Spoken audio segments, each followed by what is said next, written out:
여러분 에스겔서를 보면서 어떤 생각을 하고 계십니까? 우리가 에스겔서와 마지막 재림장인 요한계시록과 접목을 시켜서 살펴보면 이런 생각을 하고 결론을 얻게 되는데요.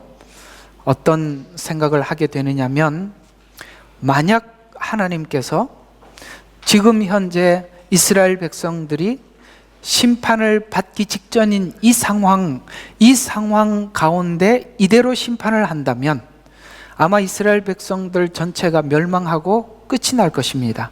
그렇겠죠? 여기에 하나님 앞에 서 있는 무리들이 몇 명이나 되겠습니까? 그래서 하나님은 마음을 먹고 결정을 하셨죠. 어떤 마음을 먹으셨습니까? 이들을 바벨론이라는 한 나라를 통해서 연단할 것, 정화시킬 것을 하나님은 결심하시고 이 일을 실행하기 직전 상황입니다. 그래서 여러 가지 상황과 징조를 통해서 이스라엘의 심판이 임박했음을 선지자들의 행동이나 말을 통해서 계속 전달하고 있는 중이죠.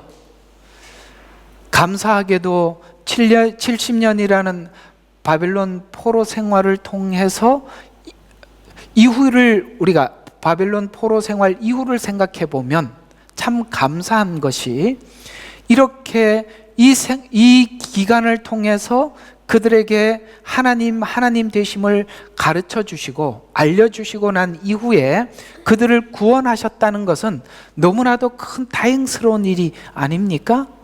똑같이 마지막 종말에도 7년이라는 기간, 이 직전에 만약에 심판을 하신다면 아마 이 땅에 하나님 앞에 돌아와서 구원받을 사람이 매우 적을 것입니다. 다행히도 하나님의 7년이라는 기간을 통해서 짧고 분명하게 사람들에게 하나님 되심을 알려주시고 그들의 신앙을 회복할 기회를 주신 것이 얼마나 감사한 일인지요. 그렇게 생각해 보면 우리는 이 7년이라는 기간이 우리에게 퍽 다행스러운 시간일 뿐만 아니라 참 감사한 일이지요. 오늘은 이제 하나님께서 심판을 집행하기 직전에 하나님께서 하나님의 마음을 보고 있는 사람들이 이 이스라엘 무리들 속에 있었어요. 그들은 하나님의 마음을 가진 사람들이고 하나님의 심판이 임박했음을 보고 있는 사람들이라 마치 하나님의 마음과 일치한 마음을 갖고 있기 때문에 이 상황을 다 보고 알고 있는 거죠. 그래서 뭘 하기 시작하냐면 기도하기 시작하는 것입니다. 그 기도하는 사람들을 하나님께서 말씀하시면서 그들에게 잉크를 가지고 서기관들에게 인을 치라, 이렇게 말씀을 하고 있는 것입니다. 바로 이런 것입니다. 똑같이 마지막 종말의 상황이 임박해 오는 것을 보고 있지만 어떤 사람은 이것을 전혀 감지 못하는 사람도 있을 뿐만 아니라 어떤 사람들은 이 상황을 보고 있는 사람들이 있어요. 여러분, 이 상황을 보고 있다면 뭘 해야 된다고요? 오늘 여기 인을 쳤던 사람들은 다른 걸 준비하지 않고 저 영혼들을 놓고 기도했던 사람들입니다. 자기가 살겠다고 도망간 게 아니라 그 영혼들을 놓고 기도했다는 것입니다. 왜 그 영혼들을 위해서 기도했겠습니까? 그들이 가지고 있는 신앙이 자기를 위한 신앙이 아니기 때문에 그런 것입니다. 제가 요즘은 이렇게 종말론을 사람들에게 외치면서 마음에 굉장히 안타까움이 한 가지가 있어요. 너무너무 안타까운 마음이 하나 있어요. 그게 어떤 안타까움이냐면 하나님의 마음으로 종말을 못 보더라는 거예요. 마치 여러분 이런 이야기 있지 않습니까? 이스라엘 백성들이 하나님 분노한 것이 무엇입니까? 우상숭배 아닙니까?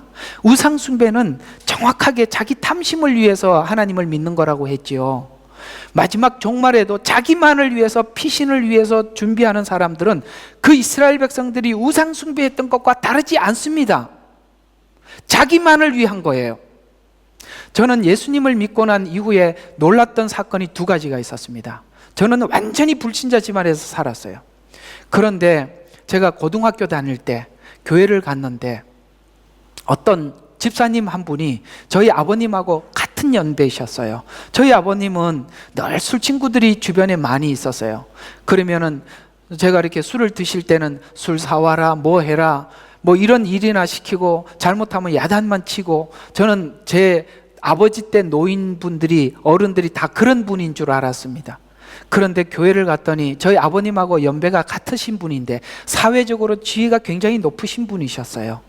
그런데 이상하게도 그분은 제 신발을 두 손으로 잡고 신발장에다 끼워 넣고 어서 오시라고 문 앞에서 깍듯하게 인사를 하는 거 보고 저는 너무 충격을 받았습니다. 저는 제 아버님과 너무 다른 사람의, 그 연령대의 사람을 봤거든요. 도대체 저분은 사회적인 지위도 있는 분인데 제가 고등학생밖에 되지 않는 어린 아이임에도 불구하고 어떻게 저를 이렇게까지 대우할 수가 있나? 저는 너무나도 전 그 충격이 사실 너무 컸었어요. 그리고 성경을 보면서 제가 한 가지 굉장히 충격을 받은 게 뭐냐면, 사도행전 전에 나왔던 사복음서에 나왔던 제자들의 그 비겁한 모습과 예수님이 십자가에 부활하고 성령을 받고 난 이후의 제자들의 모습이 이렇게 다를 수가 있냐, 이 말입니다. 저는 분명히 예수를 믿는다면 복음은 모든 것을 아버지 하나, 우리 하나님께서 우리를 변화시키는 하나님의 능력이 됨이라고 분명히 말씀하고 있습니다. 우리는 복음을 받은 사람들은 분명히 변화되는 능력이 있는데 어떻게 변화가 되느냐? 바로 사복음서에 나와 있던 제자들이 사도행전에 나온 제자들처럼 분명히 바뀐다고 저는 믿습니다. 그게 없다면 우리는 복음을 가짜로 받은 것입니다. 그래서 저는 그 시각에서 성경을 보기 시작했고, 그 시각에서 여러분들에게 하나님을 설명하고 있는 것입니다. 여러분, 왜 예수님을 믿고 변화되지 않고 왜 자기를 위한 신앙에서 벗어나지 않습니까? 오늘 여기 먹그릇을 차고 인을 치라고 했던 이 사람들은 하나님의 마음과 같은 마음이기 때문에 기도하는 거예요. 그들이 그저 기도하는 것이 아닙니다. 자기를 위해서, 자기 피신을 위해서, 자기 안위를 위해서 기도한 게 아니에요. 지금 하나님께서 이 영혼들을 하나님께서 거두시려고 하는데 아무리 말을 해도 듣지를 않고 있고, 하나님은 어쩔 수 없이 이들을 70년이라는 이 시간을 결정을 하고, 이제 여러분 여기 보면 이 성전을 떠나가시면서 뒤돌아보고 떠나가면서 뒤돌아보는 그 하나님의 그 안타까운 마음을 이 기도하는 사람들은 같은 마음을 가졌기 때문에 기도했던 것입니다. 오늘 하나님께서는 이 마지막 때 우리에게 묻는 거예요. 내 마음을 가진 사람이 누구냐? 마지막 때 이야기 들어보니까 두려우냐? 너 살고 싶으냐? 너 혼자 살고 싶으냐? 이렇게 묻고 있는 것입니다. 잃어버린 저 영혼들을 향해서 누가 갈 것이며 누가 이 이야기를 전해줄 것이냐 라고 물을 때 갈 수 있는 사람들은 오늘 하나님의 마음을 가진 자만이 이 일을 할 수가 있는 것입니다. 왜 이 마지막 때 이 이야기를 왜 두려움으로만 느끼십니까? 두려움으로만 느끼면 나만 살자고 살 길을 찾는 것입니다. 하나님의 마음은 절대 그게 아니라는 걸 알 수 있지 않습니까? 정화를 목적으로 하고 있다면 누군가가 이 일에 동참하는 사람이 있어야 되지 않겠습니까? 이 일을 함께 참여해야 되지 않겠습니까? 바로 오늘 그것을 묻는 것이지요. 왜 이 마지막 때에 대한 이야기 속에서 우리가 그러면 어떻게 해야 돼요? 어떻게 하기는요, 주님의 마음을 가지고요, 기도하면서 복음을 가지고 준비해야지요. 우리가 마지막 주님 만나기 직전까지 우리가 이 복음을 전하고 추수해야 될 거 아닙니까?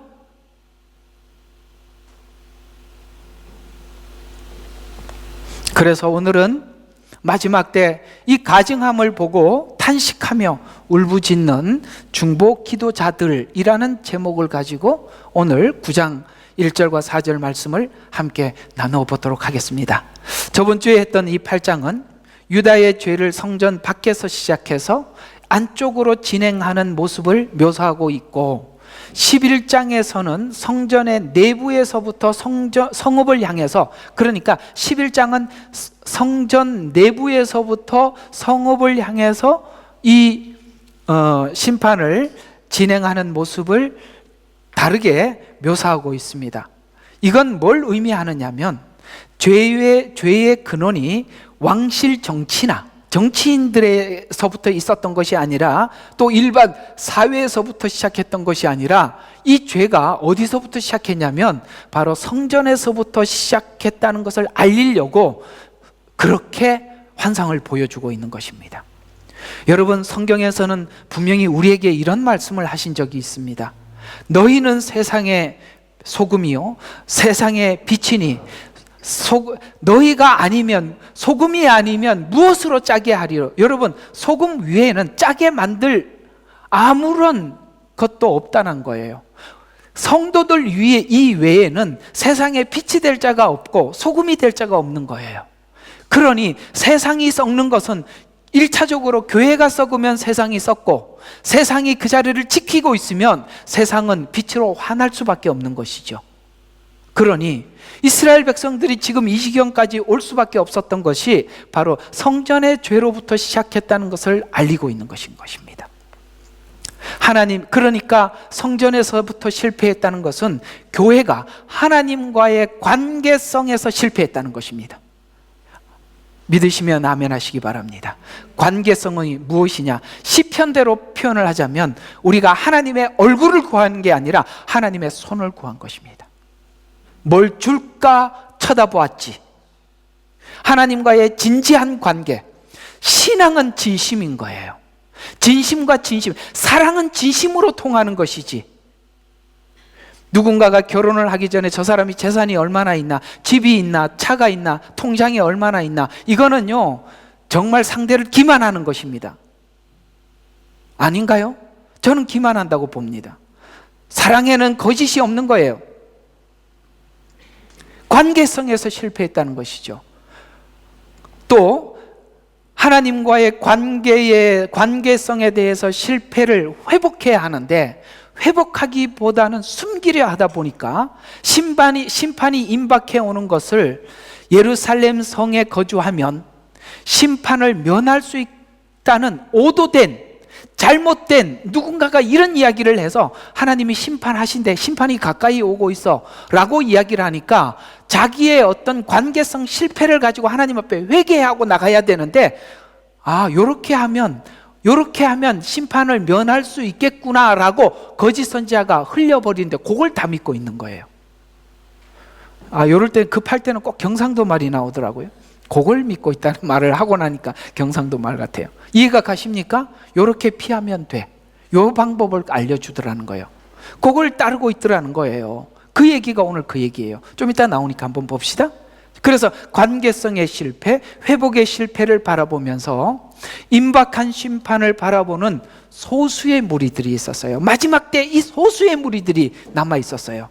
그들은 탄식하고 울부짖는 사람들이라고 말씀하고 있고, 그들에게 이마에 표를 하라고 말씀하십니다. 여러분, 이걸 보니까 금방 요한계시록에서 똑같은 사람들이 등장하는 걸 알 수 있지요.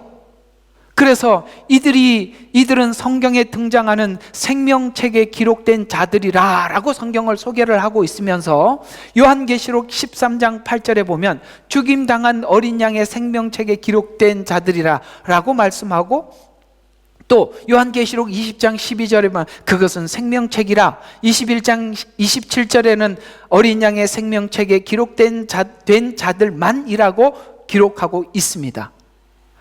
이들과 같이 성경에는 심판을 집행하기 직전에 구원받은 자들에 대한 언급이 있는데, 창세기 6장 8절, 9장 7절, 그러니까 창세기 6장 8절에서 9절 7장 1절, 급하니까 이게 마음은 급하고 말이 먼저 나가서 그랬습니다. 항상 제가 이렇게 성격이 천천히 좀 해보겠습니다. 그래서 홍수 전에 노아 가족들을 방주에 넣고 하나님은 심판을 집행하신 것처럼, 오늘 여기 인을 친 자들에게는 하나님께서 심판을 집행할 때 그렇게 말씀하셔요. 저들에게는 손을 대지 마라.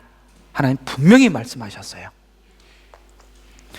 그래서 창세기 18장 22절과 32절, 그 다음에 19장 15절과 22절에 있는 말씀처럼 소돔과 고모라 성이 멸망하기 전에 하나님께서는 롯과 두 딸을 성에서 내보냈고, 여호수아서 2장 11절과 13절, 6장 23절과 25절에 보면 우리가 잘 알듯이 가나안 정탐꾼을 숨겨줬잖아요.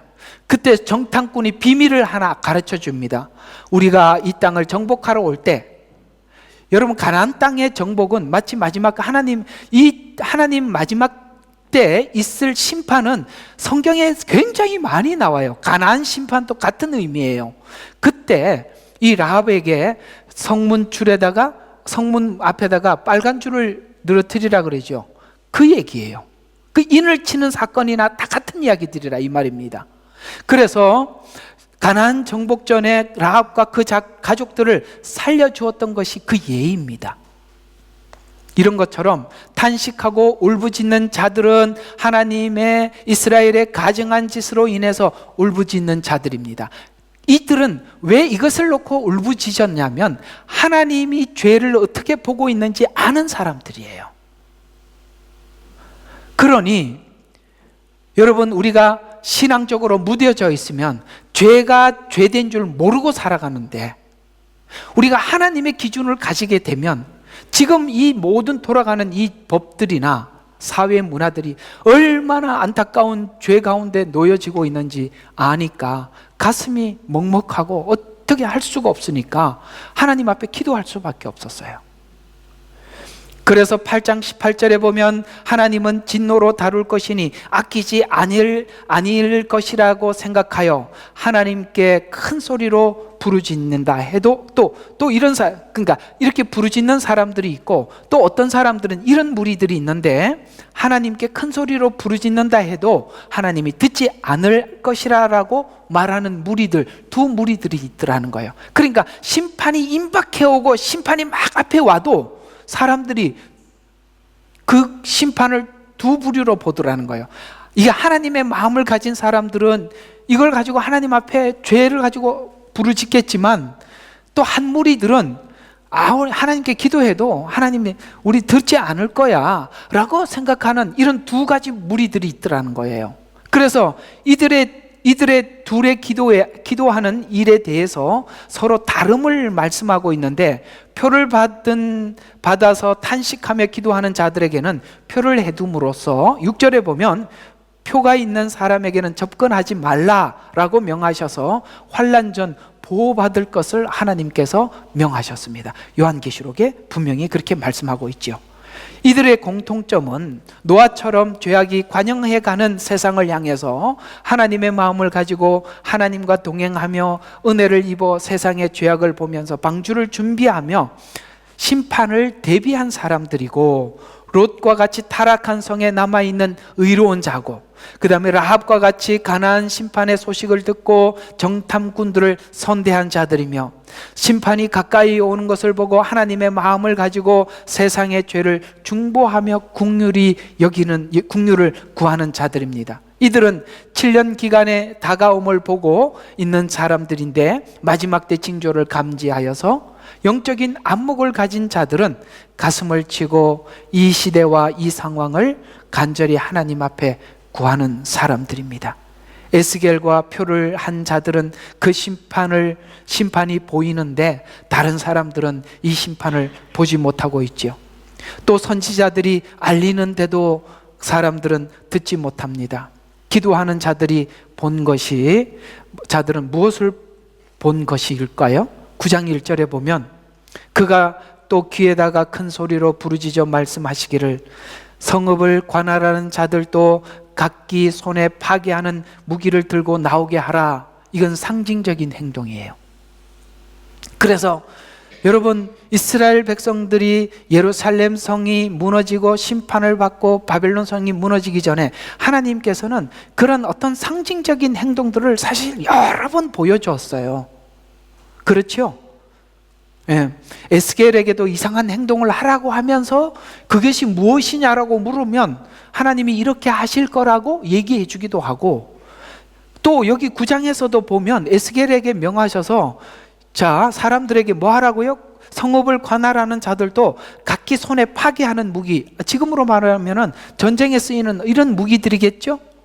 이런 걸 들고 나오게 하라라고 그렇게 하나님께서는 바벨론이 직접 들어오지 않은 상황 속에서도 그 안에서도 하나님이 상징적으로 자꾸 보여주고 있다는 거예요. 이게 무슨 이야기예요? 여러분, 하나님께서 결정적으로 우리에게 심판하기 직전에 여러 번 경고하는 거 우리가 다 알잖아요. 모르세요? 우리 많이 겪어봤잖아요. 그 경고를 우리는 잘 들을 수 있어야 돼요. 무시하지 말아요.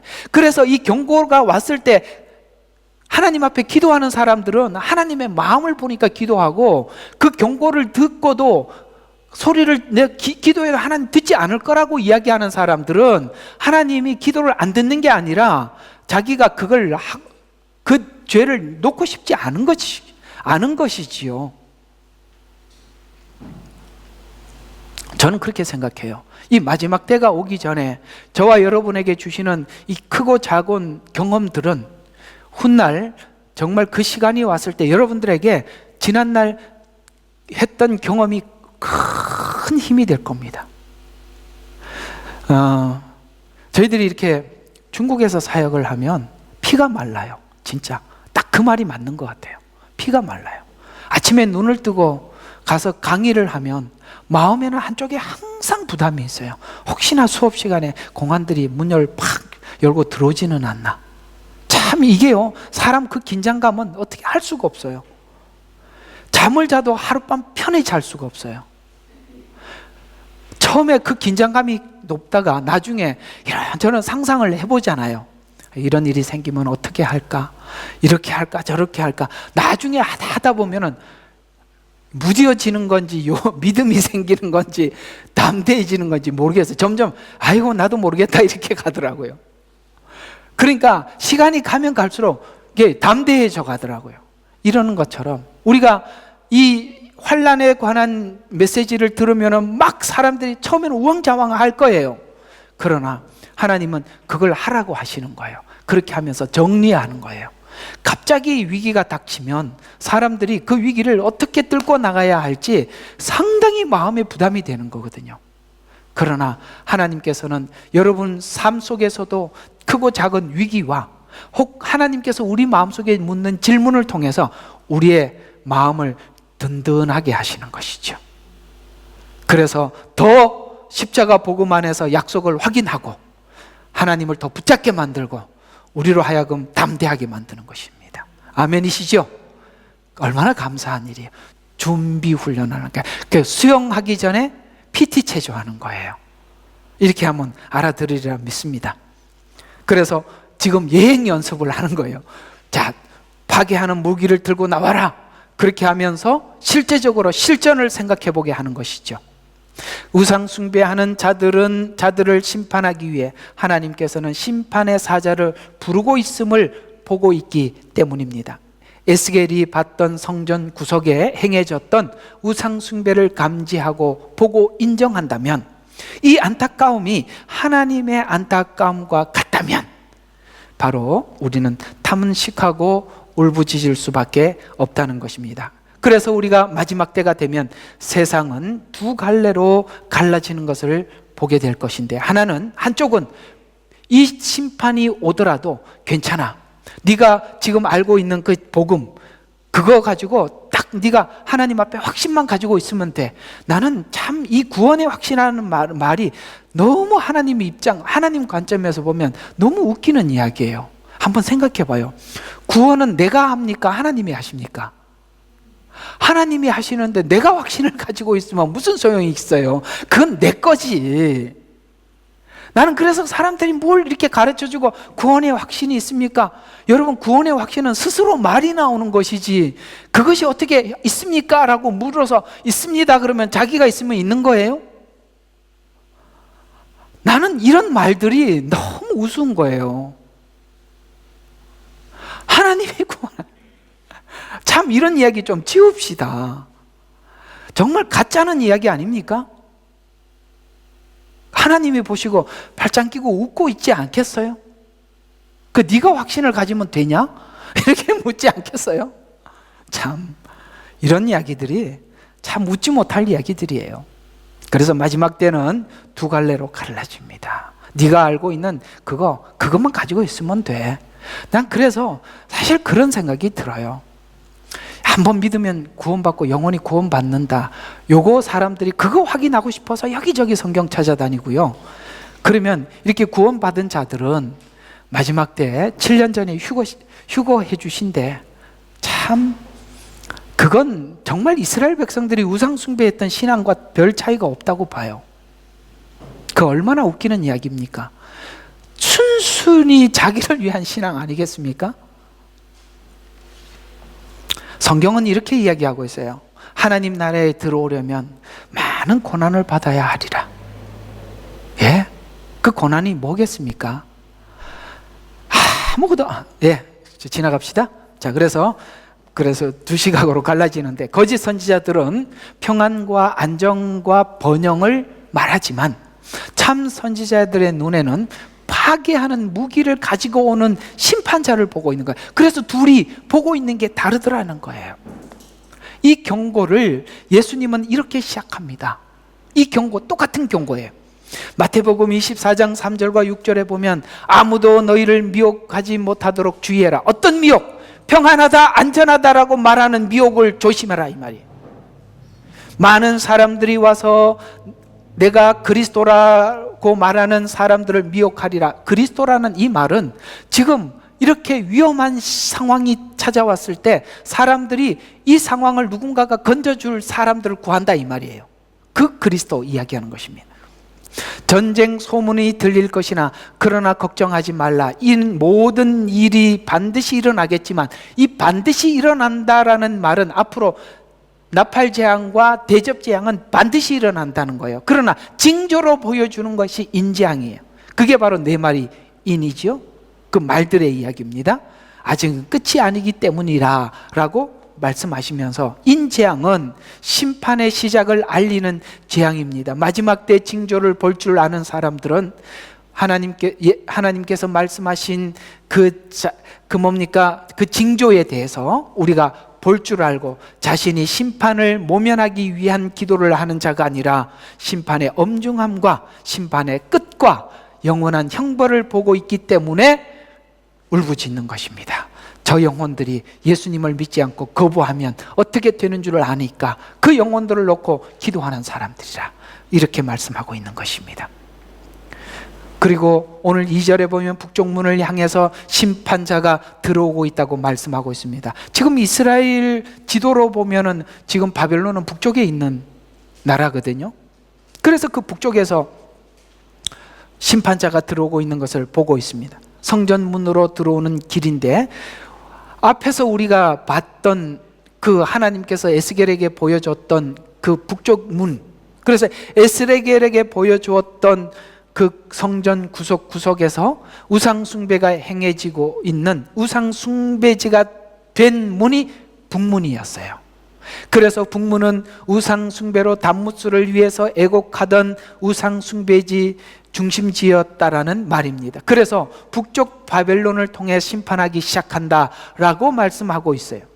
여기에 2절에 6사람이라는 말이 나오는데 이 6사람은 우상숭배하는 유다를 심판하기 위해서 모인 국가들, 연합한 국가들로 보여집니다. 마지막 때 바벨론 왕국이 적그리스도의 왕국이 세워질 것입니다. 그래서 요한계시록에 보면은 바벨론이 무너졌다라고 말씀하고 있듯이 그 같은 이야기죠. 그러니까 우리가 지금 이 심판 때 상황을 요한계시록에 그대로 갖다 붙여놓으면 요한계시록은 이 관점에서 쭉 풀면 다 정확하게 풀리는 거예요. 그래서 적그리스도의 왕국이 세워질 거라고 말합니다. 이들은 이렇게 동조되었다라고 소개하는데 여기 6 왕국이 함께 모여서 바벨론을 도와서 예루살렘을 이스라엘을 쳤다고 말하고 있죠. 그럼 도왔던 이 사람들은 도대체 왜 이스라엘을 도왔느냐? 이스라엘이 아니죠. 바벨론을 도왔느냐? 라는 부분입니다. 왜냐하면 여러분 요한계시록에 보면은 아마겟돈 전쟁도 그렇고 그 다음에 그 유브라데 전쟁도 그렇지요. 그 유브라데 전쟁이나 아마겟돈 전쟁은 한 나라가 하는 것이 아니라 이 나라들이 연합해서 침공을 하지 않습니까? 알고 계시죠? 예, 그 6 나라들. 왜 이들이 동조했나? 여기 보면 마지막 때 적그리스도를 동조하는 세력들이 있다 이 말입니다. 많은 사람들이 동조할 겁니다. 그것이 이렇게 이야기하고 있어요. 요한계시록 18장에 보면 바벨론 죄에 대해서 말씀하시다가 3절에 보면 모든 민족이 그녀의 음행의 포도주에 취하였다. 그러니까 음행의 포도주에 취해서 도운 거예요. 그러면 땅의 왕들이 그녀와 더불어 음행하였고 또 땅의 상인들은 그녀의 사치와 풍요함으로 부요하게 되었다. 이게 무슨 말이냐? 유다가 우상 숭배에 벗어나지 못한 이유처럼 마지막 때 성도들은 바벨론에서 벗어나지 못하는 이유를 이 요한계시록 18장에서 음행의 포도주에 취하게 만드는 방식이 있더라는 거예요. 그래서 바벨론 시스템은 이렇게 해서 그 바벨론 시스템의 사람들이 동조하는 것입니다. 그게 뭔지 한번 볼까요? 음행의 포도주는 세상을 겸하여 하나님을 섬길 수 있다는 기복신앙입니다. 여러분, 기복신앙은 그래서 무서운 거예요. 하나님이 주셔도 아멘이고 없어도 아멘이죠. 예, 우리가 그런 마음으로 하나님을 바라봐야 되는 거예요. 저번에 이야기한 거 또 한 번 하면, 차가 없으면 오토바이 타고 다니고 오토바이 없으면 자전거 타고 자전거 없으면 걸어 다니자. 됐죠? 마음을 낮추면 돼요. 마음을 위로 보면 음행의 포도주에 취하는 거예요. 그래서 또 왕들과 음행하였다는 말은 교회와 세상이 구별되지 못하고 섞여버렸다라는 거예요. 이게 지금 교회가 뭔지 세상이 뭔지 구별이 없다는 거예요. 교회 와봐도 세상 같고 세상 가도 교회 같고 무슨 차이가 있냐 이 말이에요. 음행의 포도주에 취해버리면 교회 시스템은 철저하게 하나님 중심 시스템이지 사람 중심의 시스템이 아니에요. 교회는 누가 주인이냐면 예수님이 주인이고 예수님이 저에게 감동을 주시는 거예요. 이해가 가십니까? 하나님께서 세운 종을 통해서 말씀하시고 그렇게 가는 겁니다. 여러분 이야기는 제가 참고는 할 수 있어도 하나님이 하신 말씀 위에 올라갈 수는 없는 거예요. 이게 교회가 교회됨을 지키는 가장 중요한 부분이에요. 사람들의 목소리가 나오기 시작하면 하나님의 뜻이 감춰지는 것입니다. 교회는 여러분들에게 개개인이 희생을 치르더라도 불이익이 있더라도 하나님이 하시는 말씀을 따라가는 곳입니다. 그래서 할 수 있으면 저도 여러분의 이야기는 들으려고 하지만 하나님의 말씀과 반하면 저는 거부합니다. 그럴 수는 없어요. 이게요 참 교회가 가지고 있는 함정인 거예요. 사람들을 위하다 보면 하나님의 말씀과 하나님의 뜻에 반하게 돼요. 이상하게 그럴 경우들이 참 많아요. 그래서 우리는 하나님께서 어떤 분명한 뜻을 전달해 주기 전에는 가급적이면 침묵하고 하나님의 뜻이 분명해지면 우리 모두 다 아무도 자기 의견이 있더라도 딱 입 닫고 그냥 협조하는 것입니다.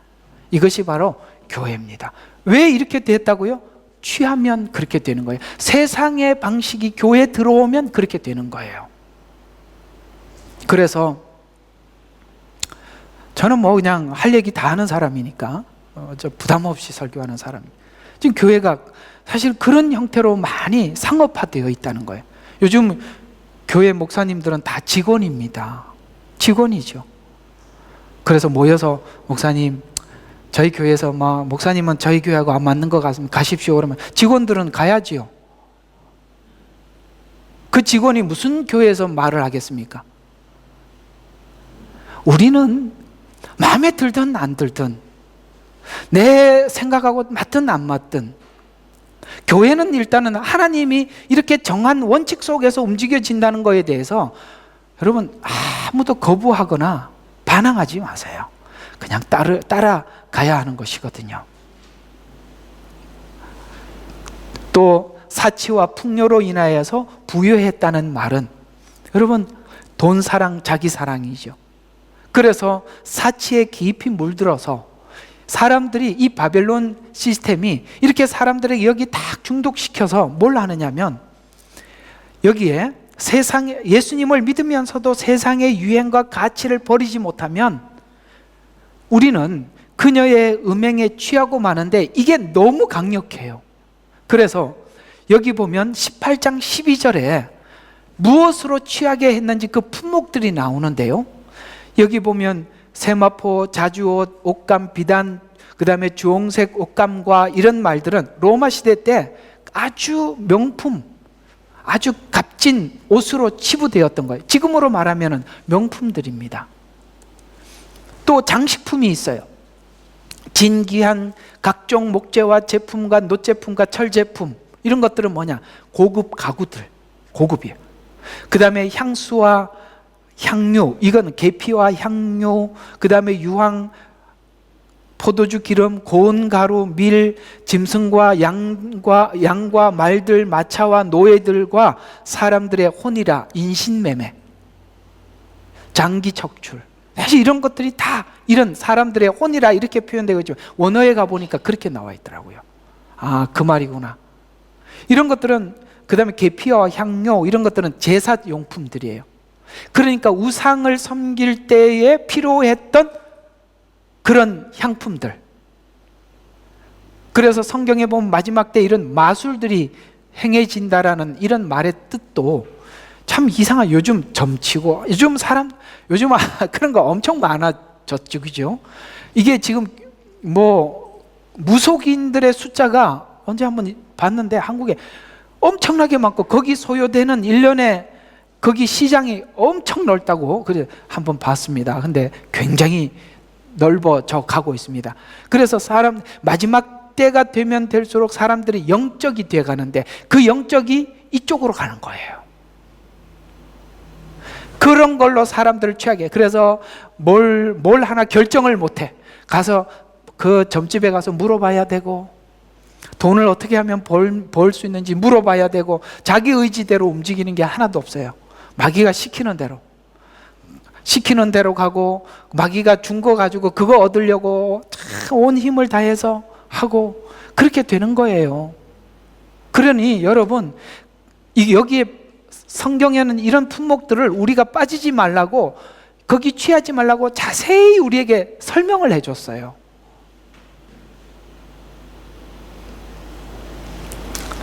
음료는 마지막 때 이렇게 모두에게 외친답니다. 자기를 사랑해라. 그리고 자기를 위해서 살아라. 그러면서 너는 너무나도 소중한 존재야. 명품으로 치장해야 돼. 이렇게 하는 거예요.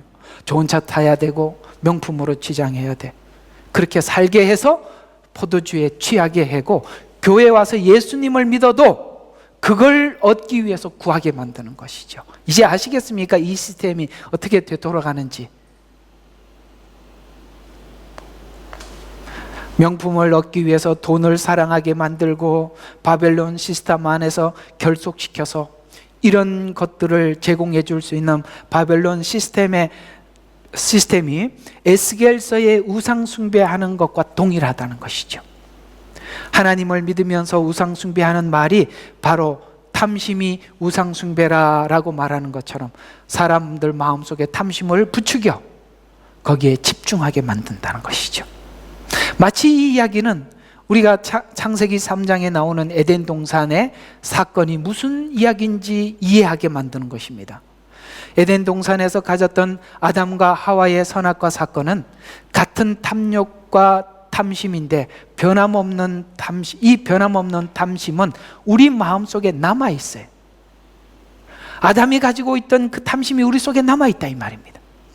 그래서 뱀이 하와를 속이듯이 바벨론은 음행의 소굴이 되어서 사람들을 이것으로 사로잡아 버린 거예요. 하나님은 하나님의 종들에게 인을 치고 심판을 시작하셨습니다. 이 모든 것을 알고 있는 사람들은 결코 이 시스템 안에 들어가지 않고 바벨론에서 나와라 라는 말을 알아듣지요. 그들을 심판할 때 거기에 심판을 받지 말라라고 하신 말이 무슨 말인지 압니다. 탐심을 내놓습니다. 그래서 저는 지금도 여러분에게 강조하고 싶은 것이, 신앙은 진실이에요. 진심이에요. 절대 가식하면 안 돼요. 그래서 이 마음을 가진 종들에게 인을 쳐라 라고 하시면서 심판을 시작하셨습니다. 동일하게 요한계시록 7장 3절에 보면 14만 4천에게 말하기를 그들은 하나님의 종이라고 말하면서 우리가 우리 하나님의 종들인 그들의 이마에 인장으로 표시할 때까지 땅이나 바다나 나무들을 손상시키지 마라. 이 땅, 바다, 나무는 앞으로 나팔 재앙에 있을 손상받을 재앙들이에요. 그걸 시작하지 마라 라고 말씀하고 있어요. 이들은 에스겔서의 심판을 앞두고 탄식하고 기도했던 자들이고, 마지막 때도 동일하게 성도들은 기도가 금제단으로 올라가는 거예요. 이렇게 하나님 앞에 기도하는 자들의 기도가 금제단으로 올라간다라고 요한계시록에 말씀하고 있어요. 이건 잘 기억해 두실 필요가 있어요. 금제단으로 올라간다는 게 이게 중요한 이야기입니다. 그런데요, 이들이 기도만 했겠습니까? 여러분 아시다시피 이 선지서를 기록했던 선지자들은 사람들에게 엄청나게 핍박을 받았고, 이 선지자들도 많이 순교를 했습니다. 그래서 예수님께서 내가 보낸 선지자들을 칼로 죽이고 그랬다고 예수님이 말씀하고 있는 거예요. 이들이 기도하는 것으로 끝이 아니에요. 그들에게 복음을 전했고 그들은 사람들에게 많이 순교를 당했습니다. 그래서 암탉이 자기 새끼를 모음과 같이 내가 선지자들을 보내서 너희를 모으려고 하기를 얼마나 했느냐, 그러나 너희가 원치 아니하였도다라고 말한 것처럼, 여러분 이들이 기도하는 정도로 끝낸 게 아니라 이들이 많은 사람들이 순교를 당합니다. 그러면서 요한계시록에 보면은 이들의 기도를 하나님께서 금제단에 가지고 제단에 올라가고 계속 올라갑니다. 그러자 순교자가 찾아 그 대접을 쏟아버립니다. 그 쏟아버리는 순간, 그 시점이 바로 재앙의 하나님의 심판의 시작입니다. 이해가 가십니까? 그런 거예요. 피난처는 주님 앞에 올라가는 것보다 명확한 피난처가 없어요. 거기 올라가면 얼마나 좋겠습니까? 자, 그래서 금제단에 올라갔다라고 말씀하고 있는 것입니다. 이들의 기도가 금향로의 향으로 올라가면서 안타까운 기도와 순교자의 피가 쌓입니다. 그 기도가 향로가 쏟아지는 것으로 심판이 시작되었다라고 요한계시록은 향로를 땅에 쏟으매라고 하면서 심판이 시작되었거든요. 요한계시록 8장 1절과 4절에 보면 어린 양이 7째 봉인을 여실 때, 마지막 인이죠, 약 반시간쯤 정적이 있더라. 그때 내가 보니 7천사가 하나님 앞에 섰고 그들이 7나팔을 받더라. 아시겠어요? 받았으니까 뭘 하겠습니까? 다른 천사가 나와서 금향로를 가지고 제단에 서서 많은 향을 받았어요. 이 많은 향은 지금까지 올라간 기도들이에요. 이는 모든 성도들의 기도와 함께 그것을 보좌 앞에 있는 금제단에 드리고자 함이더라. 그 향의 연기가 성도들의 기도와 함께 그 천사들 손에서 하나님 앞으로 올라가더라.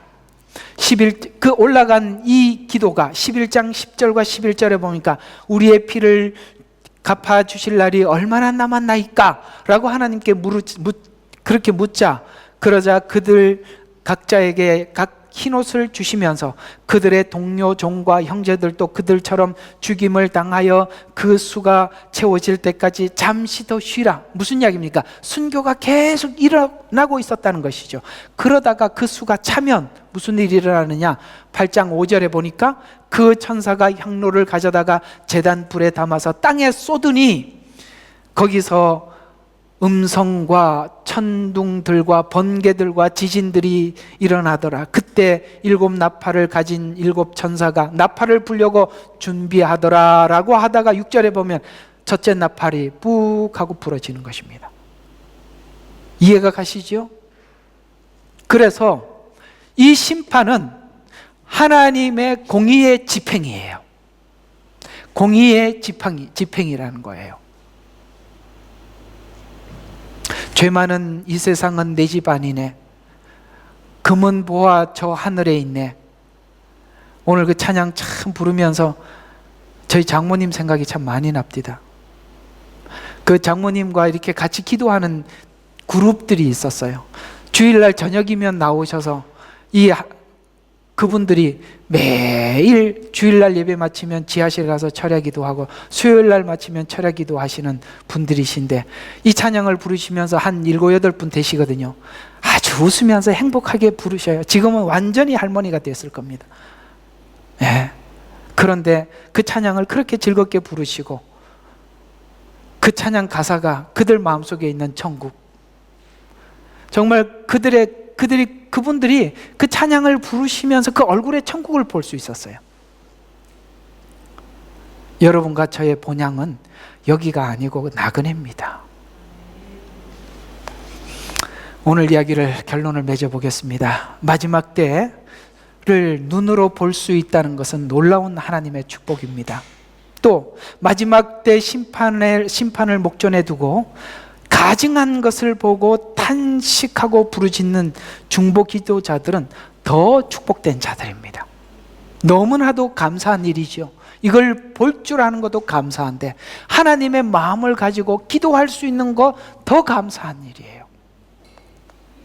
북쪽에서 기울어진 가마를 본 예레미야, 에스겔, 이사야, 이들의 이름을 거명을 해보는 겁니다.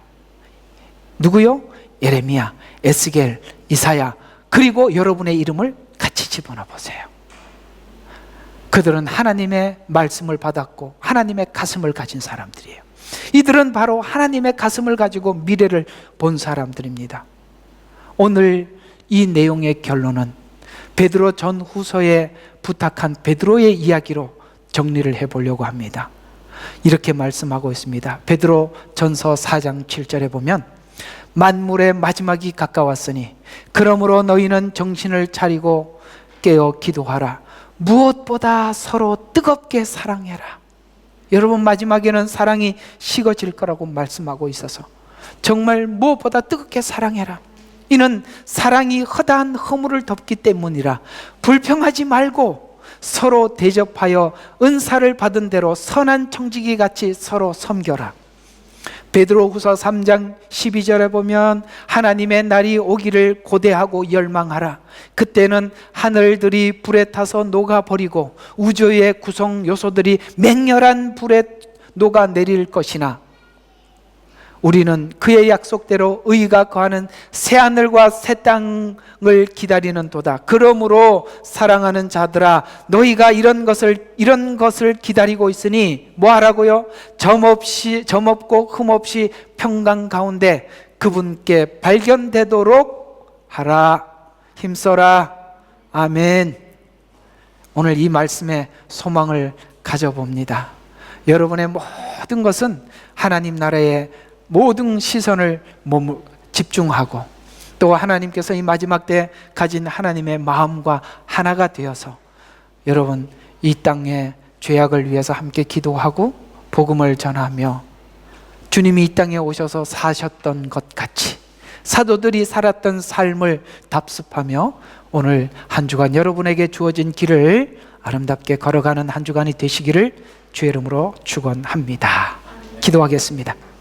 사랑이 많으신 아버지 하나님, 감사합니다.